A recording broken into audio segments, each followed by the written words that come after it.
Aldrich moved toward the far wall of the chamber. The seam was invisible to anyone who hadn't been shown it. The same undressed stone as everything surrounding it, indistinguishable from the wall it was built into. He pressed 3 points in sequence without hesitation. The section of the wall released inward, making a sound like pressure equalizing.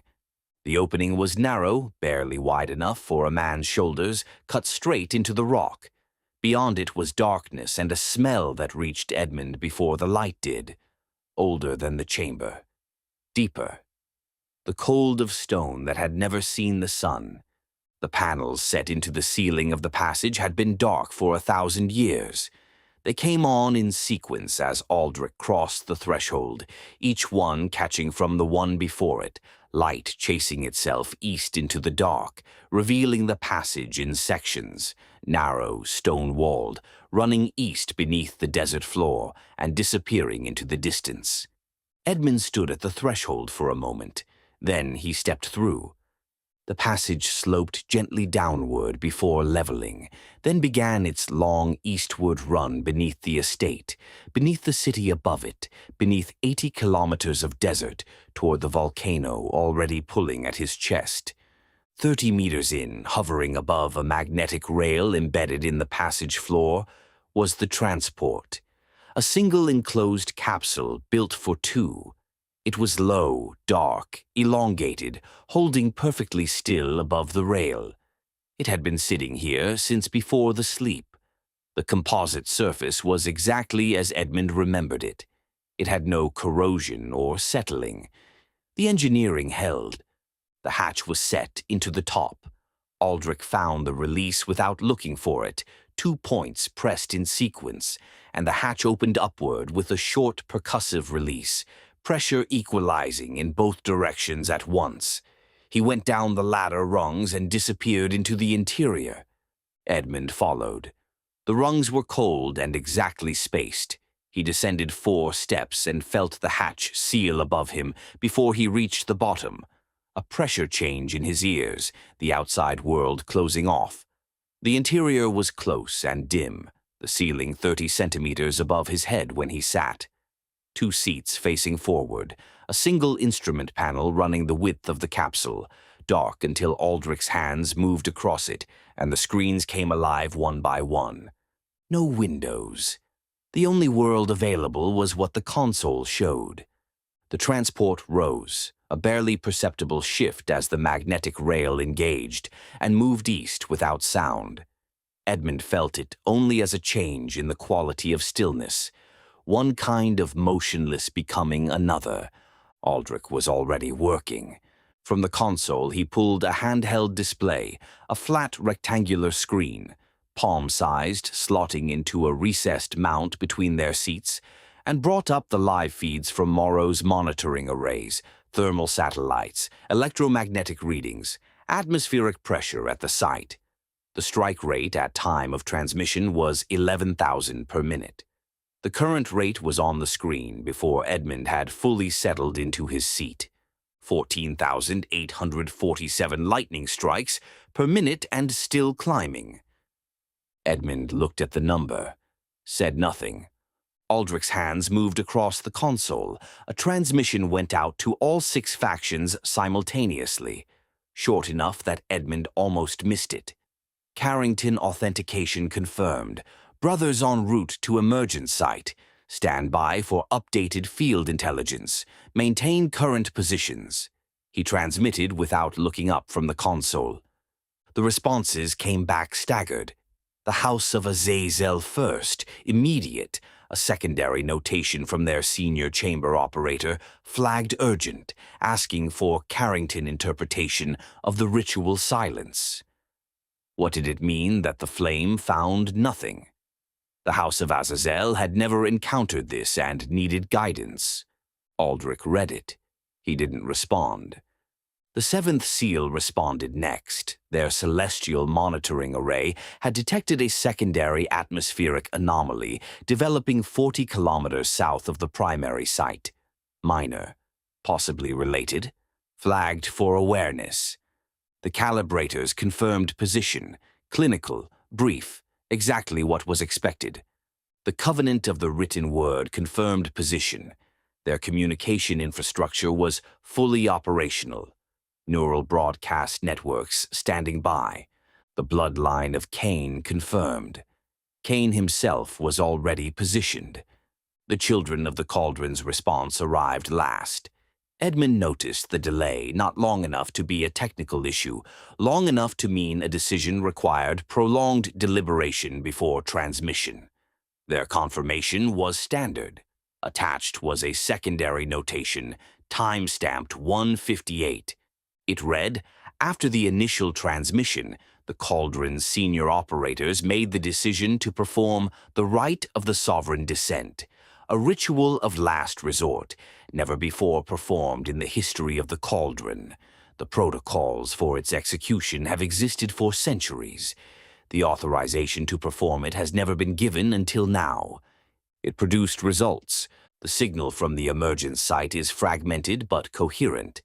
It is not singular. Two distinct presences are emanating from the same location, equal in magnitude, separate in origin. Not one signal split into two. Two signals are occupying the same point. The cost of its performance is as follows. The three conduits who received the signal through the sovereign descent are alive. They are no longer what they were. The organized recursive structure the signal carried, patterns repeating inside patterns, has written itself into their neural tissue. Their brains are processing something that does not stop. They are attempting to transcribe what they experience. The output is in a language the Cauldron cannot identify. It matches no known linguistic structure in the archive. It matches the electromagnetic pattern the field asset's neural link detected at the site before shutdown. The conduits have been isolated. The Cauldron does not know if this will resolve.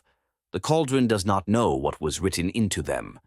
The Cauldron is including this now because the brothers should know that whatever is at the Eye of Sheol is not only transmitting outward, it is writing itself into anyone who receives it directly.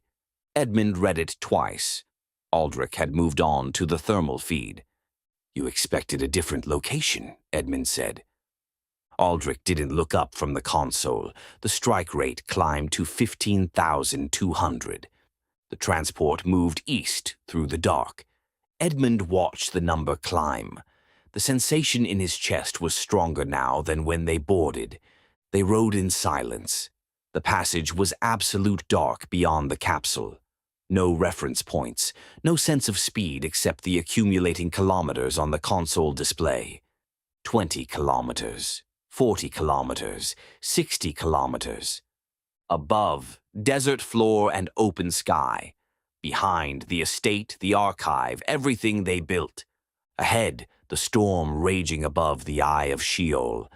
Two signals, one location, neither matching anything in the archive. At some point in the final kilometers, Aldrich pulled the display from its mount and held it toward Edmund without comment. Edmund had been reading the data for 40 minutes. Numbers, readouts, strike rates, thermal signatures. Now he saw it as an image for the first time. The storm above the mountain filled the screen. It was rotating, a gradual spiral of a pressure system finding its equilibrium on a deliberate center rotation. On the thermal feed, the top of the volcano glowed white with heat. The lightning storm rotated above it, and the still center eye of that rotation was locked directly above the light pulses surging up from below. It had not moved in the 40 minutes since Morrow's first transmission. Natural storms move. This one didn't. The lightning was the part Edmund kept returning to.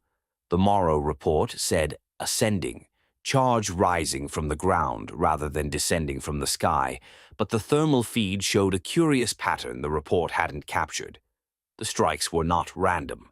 They were moving in sequence around the perimeter of the storm, rotating with it, each strike displaced from the last.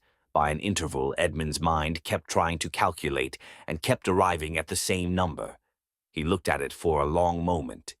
He didn't say the number aloud. The thermal glow from the vent pulsed beneath it all, painting the underside of the clouds in copper and red. The pulse had a rhythm. Edmund had felt that rhythm in his chest since before he opened his eyes. "The interval between strikes," Edmund said. Aldrich said nothing. "It's consistent," Edmund said. The strike rate on the console reached 16,000. Aldrich closed the screen. The passage began to rise. Gradually at first, then more steeply, the floor angled upward through volcanic rock that grew warmer as they ascended. Edmund felt the change before the temperature display confirmed it. The transport stopped. The tunnel ended. Aldrich released the hatch. The air that came down through the opening was the same recycled tunnel air, sealed, controlled, exactly as engineered. Edmund climbed out after his brother. They were still inside the mountain. The tunnel widened here into a small chamber cut from the volcanic rock, just enough space for two men to stand. The walls were warm to the touch. The ceiling was low. At the far end, set directly into the rock, was a door.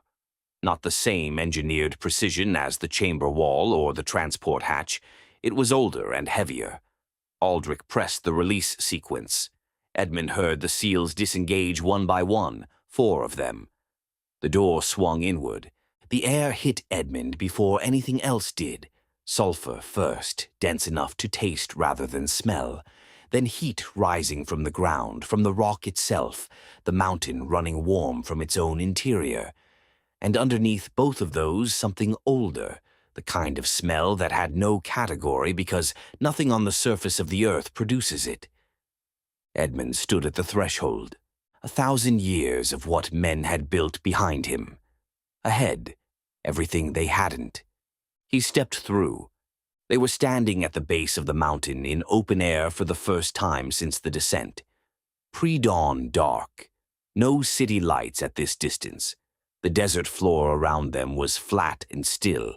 Above them was not. The mountain rose in the dark, not a shape so much as an absence of stars, a mass that blocked out everything above them on 3 sides and continued upward past what Edmund could resolve in the dark. The rock face above was not sheer. It rose in irregular stages, broken and ancient, volcanic rock that cooled in layers. Across however many thousands of years, the mountain was building itself. Somewhere above that, invisible from here, was the top. And from the top came the light, not the orange of fire, not the red of lava. Edmund's mind reached for both and found neither sufficient. Whatever was rising from above sat between those categories and refused them.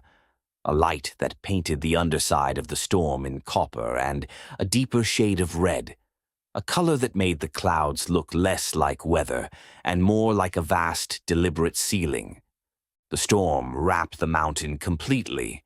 Lightning moved through it in patterns too regular for nature, not the random branching of a storm system, but a rhythm. Edmund felt in his sternum before he heard it. The thunder did not arrive in separate strikes. It was continuous, a low pressure that lived in the chest rather than the ears, and was building for longer than it existed. Aldrich stood beside him for 1 full second, head tilted back, reading it. Then he moved toward the slope.